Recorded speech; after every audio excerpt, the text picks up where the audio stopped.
इमरान खान ने बड़ी विकेट उड़ा दी। मुसर्रत जमशेद चीमा ने प्रेस कॉन्फ्रेंस में ऐलान करते हुए कहा कि अवाम और वकला बरादरी सब खान साहब पर एतमाद का इजहार कर रहे हैं। सदर डिस्ट्रिक्ट बार गुजरावाला चौधरी परवेज आबिद हरल ने PTI में शमूलियत इख्तियार कर ली है। मुसर्रत जमशेद चीमा ने कहा कि चेयरमैन इमरान खान के साथ मीटिंग में ये तय पा गया है कि 90 दिनों में इलेक्शन न हुए तो वकला बरादरी मुल्क गिर तहरीक चलाएगी, जो लाहौर से शुरू की जाएगी।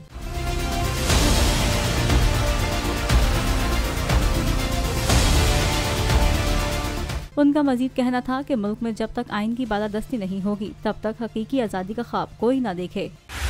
बोल उड़ाएगा सबका होश, भूल जाएंगे सब अपना जोश।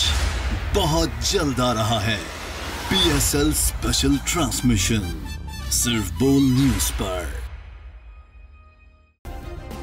सब्सक्राइब करें और बेल दबाएं ताकि कोई खबर रह न जाए।